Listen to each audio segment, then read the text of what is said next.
그때 동학에 뛰어든다는 얘기는 자기는 이제 죽어도 좋다 그런 의미입니다. 그때는 뭐 동학하다가 잡히면 바로바로 희생되니까요. 근데 이 38년 동안을 어떻게 견디면서 그 일을 하셨을까, 이걸 한번 가만히 생각을 해봐야 되는데, 그 사이에 이제 수많은 많은 내용들이 있습니다만 다 생략을 하고 시간이 많지 않으니까. 왜냐하면 적어도 3일 밤낮은 해야 되는데 제가 여기서 3일 밤낮 했다가는 아마 경찰서에서 달려올 것 같아서 그냥 오늘 저녁만 합니다. 그 38년을 이제 사시는 동안의 핵심적 가르침이 뭐냐면, 사람이 하늘이라고 하는 그 사상을 모든 계층과 대상에게 아주 실감나는 메시지로 온몸으로 생활로 삶으로 그대로 보여주시는 삶이에요.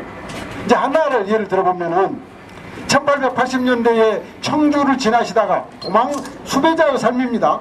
청주를 지나시다가 어느 이제 도인 집에, 신자 집에 하룻밤을 묵으시게 됐어요.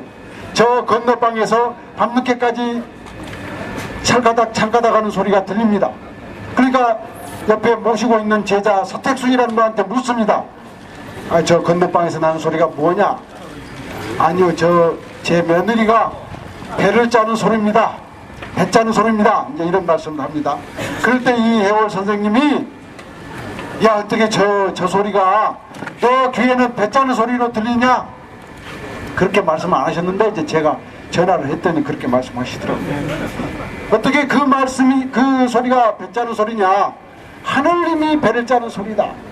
이 내용은 뭐냐면, 그 가부장적 사회 질서 속에서 엄청난 이중 삼중의 모순 속에서 인간다운 삶을 못 살고 있는 여성들을 뭐예요?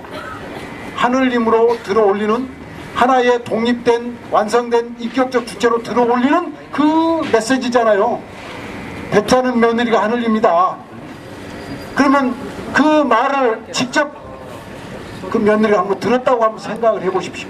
신분제가 시퍼렇게 살아있던 시대, 가부장적 질서가 시퍼렇게 살아있는 그 시대에 자기 자신이 바로 세상에서 가장 귀중한 하늘님이라는 그 말씀을 만약에 그 며느리가 직접 들었다고 생각하면 엄청난 아마 그 문화적 충격이 있었겠죠. 바로 우리 한국의 어떤 뭐랄까 한국적 페미니즘의 그 원형이 거기서부터 이제 출발이 되는 거죠. 나중에 이 바로 옆에 대구 옆에 김천이 있습니다. 김천 복호동이라는 데 가면은 해월 선생님이 숨어 계실 때 거기서 그 여성들을 대상으로 앞으로 오는 세상에는 너희들 가운데, 여성들 가운데 도통하는 사람들이 많이 나올 거다, 이렇게 말씀하시면서 도통을 하려면 수련해야 되잖아요. 그 여성 수도 규칙을 제정해서 선포를 하십니다. 복호동에서. 그게 내수도봉이라는 걸로 나와 있고, 지금 현재 천도교에서 세운 기념비가 있어요. 거기에 어떤 내용이 나오냐면은, 원본은 지금 서울대 규장각 도서관에 소장되어 있습니다. 어린애를 때리지 마라. 저는 이 대목만 나면 제 어린 시절이 생각이 납니다. 제가 어렸을 때 저희 집에 그 거실 윗목에는 아버님이 대밭에서 꺾어와가지고 만든 회초리가 한 3개쯤 놓여 있어요. 저희들 어렸을 때는 자식들은 때려서 키워야 제대로 된다, 그런 시대 아니셨어요? 근데 아마 해월 선생님 때는 더 했을 것 같아요. 그래서 얘들은 굉장히 하여튼 많이 때렸다고 봐집니다. 그런 시절에 이 해월 선생님이 어린이를 때리지 마라. 어린이를 때리는 것은 하늘님을 때리는 것이고, 하늘님은 생명이 기가 상하고 꺾이는 것을 제일 싫어하느니라, 이런 내용이 나옵니다.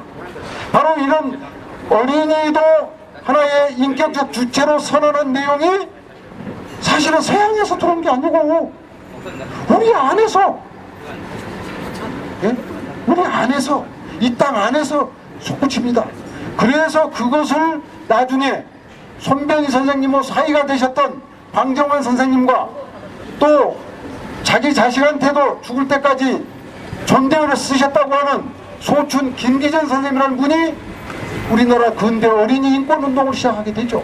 어린이도 하늘님으로 모시는 이런 내용이 나옵니다. 저기 충청도 서산에 가면은 가보년에 그쪽이 굉장히 치열한 혁명이 일어났던 땅입니다. 1920년대까지 살아계셨던 가보년 동학접주 한 분이 후배들이 찾아가서 인터뷰를 하면서 물어본 내용을 기록으로 남긴 게 있어요. 신인간이라는 천도교에서 나왔던 잡지에 동학난 실화라고 하는 기록으로 남아 있습니다. 거기에 그때 후배들이 찾아가가지고 어떻게 선배님은 가보년 그 당시에 동학에 뛰어들어서 농민군이 돼가지고 혁명을 하실 생각했습니까? 거기에 이렇게 나옵니다. 동학에 뛰어들면 양만 싼 놈이 없었다. 서로 맞절을 하고. 그래서 내가 그 시절에 이 서산에서는 동학에 하루 늦게 들어가면 하루 늦게까지 쌍놈으로 사는 것이고, 동학에 하루 먼저 들어가면 하루 먼저 양반이 되는 거다. 이런 얘기가 있었다.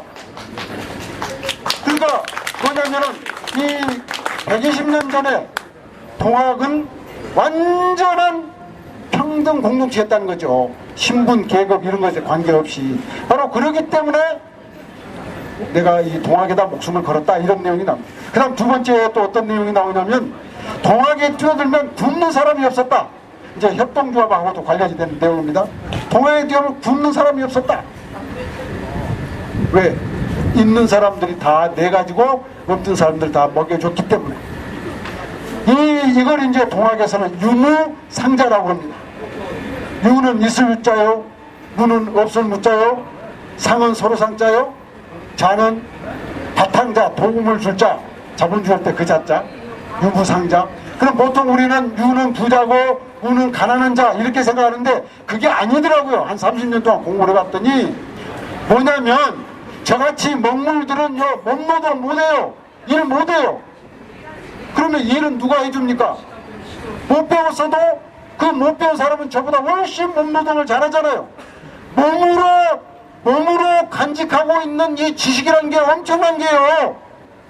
머리만 지식을 간직하는 게 아니라 몸으로 대대로 전수받는 그 지식이 엄청난 거 아닙니까? 예를 들면 새끼 꼬는 거, 지붕 이왕이는 거, 장인들 그렇잖아요. 그러니까 유무상자라는 게 뭔가를 좀 더 한 걸음 더 들어가 봤더니, 돈 있는 사람이 없는 사람을 일방적으로 한쪽에서 이렇게 돕는 게 아니고, 많이 배운 사람이 없는 사람을 일방적으로 가르치는 게 아니고, 말로 뭔가 지식을 가르쳐 줄 때는 배운 자가 가르치지만, 몸으로 뭔가를 가르쳐 줄 때는 못 배우고 무식한 사람도 스승이고 선생이었더라고 말이에요. 네. 그러니까 아니 우리가 무슨 장인들 앞에 가셔가지고 목공의 최고의 달인 앞에 가서 교수님들 다 배워야 되잖아요. 그러니까 이게 유무상자라는 게 뭐냐면 쌍방통행이요. 쌍방통행. 아하.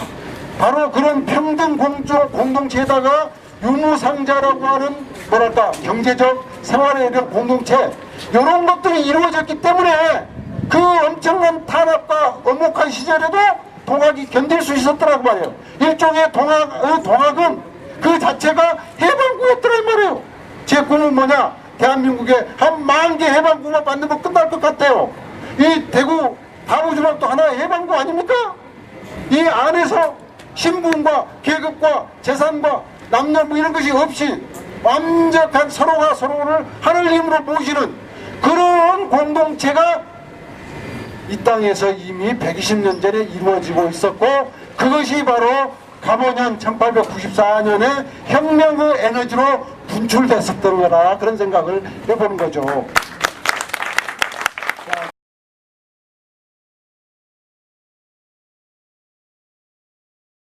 전봉준이 혁명을 일으키니까 해월 선생님이 만류했다, 뭐 이렇게 알고 계시잖아요. 저는 이런 생각을 했어요. 그 해월 선생님 논문을 쓸 때 지금 강도가 들어와가지고 우리 집에 강도가 들어와서 가족들을 다 죽이려고 하고 있어요.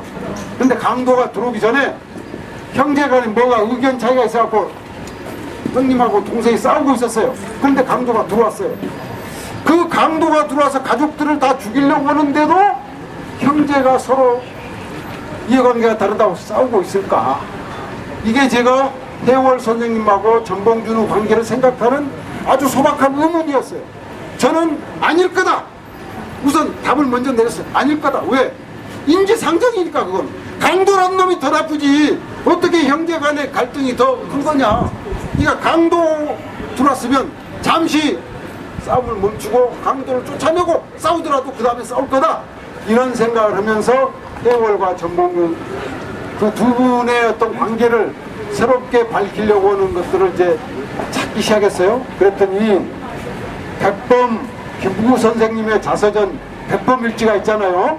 거기에 어떤 대목이 나오냐면, 해월 선생님한테 전라도에서 전봉준이 병사를 일으켰다는 소식을 들으시고 전라도 도인들이 타살당하는 소식을 들으시고 호랑이가 집에 쳐들어와서 사람을 물어 죽이고 있는데 앉아서 당할 수가 있느냐, 참나무 몽둥이라도 들고 나가서 싸워라, 이렇게 했다는 기록이 나옵니다. 백범일지에 나옵니다. 모든 학자들이 그걸 가보전 9월로 해석을 했어요. 그래서 이제 제가 이제 좀 따져봤죠. 해월 김구 선생님이 해월 선생님 만나러 황해도에서 출발한 게 1893년 가을이에요. 늦가을 11월 정도 되겠죠. 늦가을이면 옥천 보은으로 오십니다. 황해도 안악 은율에서 옥천 보은까지 아무리 늦은 걸음으로도 석 달이 안 걸려요. 그러면 11월에 출발했으면 석 달 잡으면 언제죠? 그 다음에 94년 1, 2월쯤 됐겠죠? 이렇게 해야 맞겠죠? 그런데 그걸 9월로 해석해요. 학자들이 아닙니다 주장을 했어요. 근데 백범선님 기록밖에 없어요. 그러니까 박사 논문에서 인정을 안 해줘요. 포기를 했죠, 저도. 그런데 드디어 귀신이 이제 저한테 온 거예요. 그 박사 논문을 마무리할 무렵에 희한하게 일본 홋카이도 대학에서 전라남도 진도 출신 동학군 6월이 발견이 됩니다. 저기 이제 그 내용을 밝힌 책이 빨간 책이에요. 끝나고 다 사가세요. 네, 그 내용을 자세하게 이제 알기 쉽게 정리하는 책인데, 1995년에 홋카이도 대학에서 전라남도 진도 출신 동학군 6월이 발견이 돼요. 동학혁명이 실패한 지 100년 만에. 이게 저같이 미친놈한테는 필이 팍 오지 않겠습니까? 왜 100년 만에 대한민국에서 제일 남쪽 섬에 동학군 지도자가 해골이 일본의 제일 북쪽 섬에서 발견될까? 필이 오시죠? 그때가 IMF 경제위기가 터졌을 때 학교에서 좀 갔다 온다고 그러니까 무구부직을 하라고 그러대요.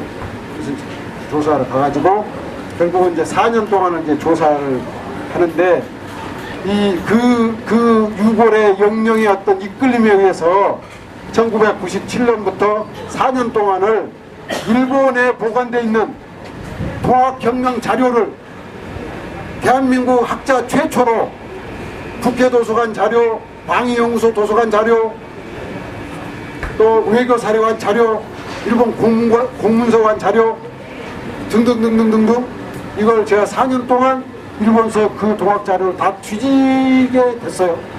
그랬더니 가보년 양력 4월 달에 일본에서 간행된 동경조일신문, 일본말로 도쿄 아사히 신문에 우리 동학은 앉아서 죽을 수 없다, 전부 청산소사전으로 모여라, 이런 내용이 일본 신문에 나온단 말이에요. 이게. 예. 백범 선생님이 했던 그 내용이 가보년 4월달 일본 신문에 그대로 나와요. 어쨌을까요? 제가 그때 그 기사를 보고 기절해가지고 지금도 못 깨나고 있다네요. 그 기사를 보고 이건 뭐랄까요? 말로 표현이 안 돼요. 말로. 그런데 그 하나가 왜 또 일본 신문을 갖고 갖다 대면은 그 일본 놈들이 또 조작했을 수도 있어, 이런 얘기를 할까봐 그걸 발견해놓고 국내에다 소개를 못했어요. 다시 그놈의 기사를 복사해가지고 와가지고 다시 국내 자료를 찾아봤어요. 다시 또 와가지고 그랬더니 우리나라 관군 기록에 두 군데에서 또 똑같은 기록이 나와요. 음력 3월에, 음력 3월이면 양력으로 언제예요? 4월이잖아요. 국내 자료에 어디가 나오냐면 전라감사가 서울의 의정부에 보낸 양무정지라는 기록에 나오고 동비토록이라는 기록에가 그 내용이 똑같이 나올 거예요. 그러면 백본 선생님은 그 당시에 동학 접주였으니까 이제 동학 기록, 일본 기록, 관 기록이 똑같이 나오죠. 그러면 해월과 전봉준 이 두 분이 손을 잡고 함께 싸웠다 그 말이에요. 함께 싸웠다 그 말이에요. 그런데 우리는 그동안에 어떻게 알고 있냐? 남북적 대립, 해월과 전봉준 장군은 서로 뭐 부모의 왼수를 갚는다고, 그러니까 저 남적을 쳐야 된다, 뭐 깃발 세웠다, 이런 식으로 지금 알고 있잖아요. 그런 식의 기록은 또 어디 나오냐면 일제시대 때 친일로 돌아선 이용구의 시천교 역사에만 나와요. 다른 기록이 없어요. 천도교 역사에 안 나와요. 그런 기록. 저 전봉준은 지 애비 원수를 갚으려고 한 나쁜 놈이니까 뭘 남적을 쳐야 된다, 뭐 이런 식의 기록이 시천교 역사 이용구가 만든 거기에만 나와요. 이용구는 해월 선생님하고 마지막까지 동학군을 싸우다가 변신한 사람이죠. 그러니까 일제에 손잡고 지가 살아남으려니까 어떻게 돼요? 자기가 살기 위해서 동학의 역사를 왜곡한 거죠. 어찌됐든 간에 해월과 전봉준은 둘이 아니다. 자, 그러면 이제 요 대목입니다. 요 대목. 전봉준과 해월이 얼마나 가까운가, 요 대목이에요.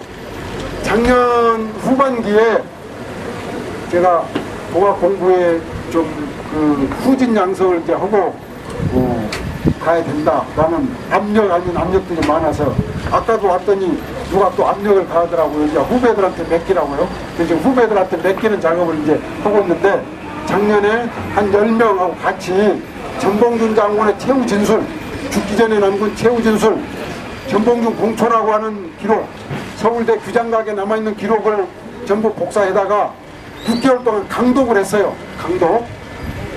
거기에 처음부터 끝까지 일관된 표현이 있어요. 전봉준 장군이 너는 왜 봉기했냐? 보고감민이 나옵니다. 보고감민. 보고감민. 자기는 처음부터 끝까지 보고감민이에요. 보고감민이 뭐냐? 저 보자가 보호할 보자도 아니고 갚을 보자도 아니에요. 도울 보자예요. 더 적극적으로 해서면 잘못을 바로잡을 거예요. 이 얘기는 뭐냐면 나라가, 지배층이, 윗사람들이 제대로 잘못하니까 밑에 있는 철든 민초들이 그 잘못 부분을 보충하고 바로잡기 위한 그 보자예요. 나라가 어지러울 때, 나라가 제 길을 못 갈 때 우리가 그 잘못 가는 나라를 바로잡기 위해서 일어나는 게, 그게 무슨 역적이냐 그 말이에요. 전봉준 장군이 그 얘기를 하고 있어요. 그 당시에 그 일본 신문에서 이제 자료를 찾아내는데요. 개화파 장박이라는 사람이 마지막 가는데 남길 말이 없냐, 이걸 물어요. 장박이라는 사람이. 그러면서 이 얘기를 합니다. 우리나라에는 국사범 제도가 없어서, 다시 말하면 정치범 제도가 없어서 당신을 건질 길이 없는 게 유감이다. 참으로 유감이다. 장박이라는 사람이 그 얘기를 합니다. 개화파도 눈이 있었던 거죠. 전봉준의 충격을 알았던 거죠. 그럴 때 전봉준 장군이 그 얘기를 합니다. 나는 지금 가도 하나도 여한이 없는데 내가 역적의 이름으로 죽는 것만 억울하다. 그러니까 전봉준 장군은 처음부터 끝까지 자기는 반란을 일으킨다.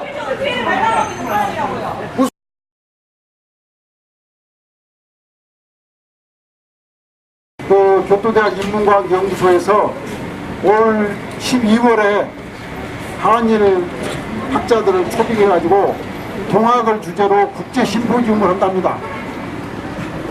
일본의 국립대학에서 세계적인 연구소에서 동학을 주제로 국제 심포지움을 연다고 하는 이 내용은 가보년 1860년 이래로 이 동학의 어떤 그 가치를 위해서 이 땅에서 쓰러져 갔던 수많은 선인들의 그 어떤 희생이, 그 어떤 꿈이, 그 어떤 열망이 결코 틀리지 않았다는 것을, 그 역사적 가해자들이 이제 인정하는 시대가 오고 있구나.